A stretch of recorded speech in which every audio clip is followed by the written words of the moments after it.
Hello, this is Mike Brown, and this is my learning walk for ACTE 632, and this is the overview of my inclement weather unit. So before I begin, as far as my unit goes, I chose scientific inquiry kind of as my focus. Within my content, we do physics and chemistry mainly, but looking at scientific inquiry is stuff that we have interspersed throughout the entire year. I also chose this unit mainly because graphing outside of math class is kind of unheard of at this point. So I like to start implementing that as the students need more experience with that to help them on not only like the PSSAs, but also just looking at general graphs and whatnot that they see in everyday life. So that's why I chose this unit. As far as the unit goes, the setup I used, or the shell I used, was Schoology. My school is not a Schoology school, if you will. A couple teachers use it, but it's kind of actually frowned upon, seeing as there's other options that my school does prefer that we use, things like Moodle and whatnot. However, I was impressed with how easily Schoology came together, so this was my first time using it, and I felt like I was able to work around with it pretty well. So as far as my class goes, I set up a class overview page. I'll start there. And as far as the class overview page goes, I created in each of my modules an overview document, trying to meet the QM standards of keeping things formatted the same for ease of navigation. So each one has an overview statement. As far as this one goes, it's telling you the purpose and the content that's present in my class. I also have contact information, which would need updated if this were to truly be implemented, how kids could contact me, seeing as this is my extension for my classroom. They wouldn't be calling me on my classroom if we weren't there. So that's content that I could adjust at any time to meet the need as it came about. As far as other stuff on my overview page, I do have a Schoology orientation video that I created. This is at the suggestion of Ali, just as a way of helping the students walk through the course, especially since they don't have access to Schoology through my classroom that often. So this just gives an idea of the layout of the course and what to expect for it. I also included a class netiquette document here. This is a document that I took actually from Ali as well. I adapted from his netiquette rules. Just because I do have a discussion board in my class, I wanted to make sure that the established guidelines were set up for good content on these discussions, once again meeting the INACOL standards and QM standards for educational materials. Back at my main page here, I do also have a help forum. This I set up much like the class we're taking now and most of the classes that I've had in this grad program. Just a place for students to help offshoot any issues that other students may have during the class. Maybe there's a link that's not working or something like that, so the students can always hop into this help discussion forum and post something. That way they can hopefully get feedback either from a peer or from me quickly. Into the actual unit, I have a pre-assessment up here that I chose to do. I have not used, like I said, Schoology before, so I was very interested to see how it handled assessments. So here I opened the pre-assessment here. I did multiple choice questions, some short answer, and then tried out all the different question formats that there were available just to see how it worked. I was very happy with how this worked and the fact that it grades pretty easily. And I just wanted to do a quick pre-quiz going into the unit, as the students should have some content background for this material, but may not necessarily have all of it.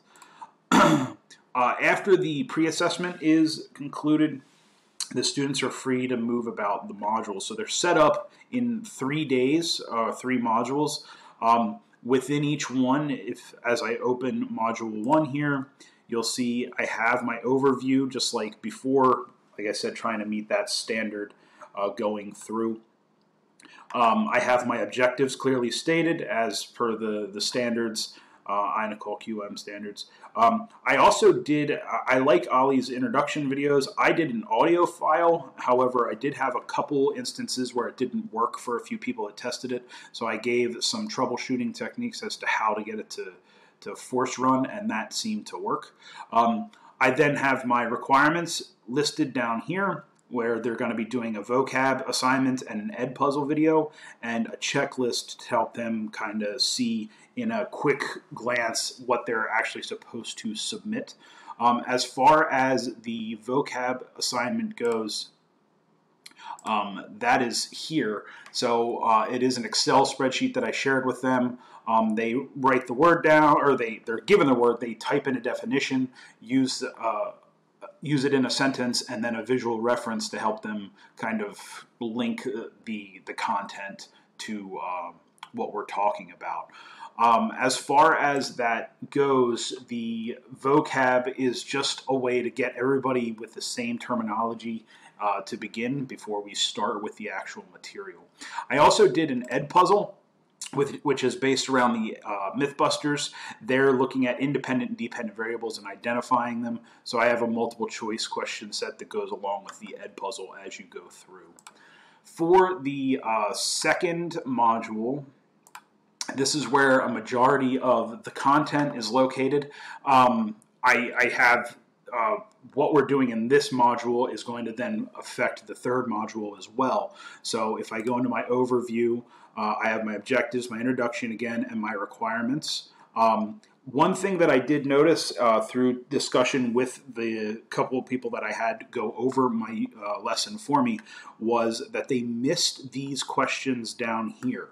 And those were to help in the discussion. So I think that's one of the things I need to go back and look at how I format that to possibly give a better idea of what's expected for this content or this module. Once again, it's in the checklist, but it's easy to breeze over as you're going through. The content that they're going to be manipulating, I did have from the OER Commons a rocket launch simulation, which was a pretty nifty little simulation that I found while browsing the OER Commons, in which you can manipulate different facets of a rocket launch, changing the mass, the thrust, how long the thrust goes, and then drag, and if the mass changes as the rocket loses fuel, essentially. So you would launch the rocket with this. I can do you can skip straight to the results. You'll get your results of maximum height, and the goal of the students is to get the highest height that they can achieve with doing however many trials they want to, so setting the best parameters that they can.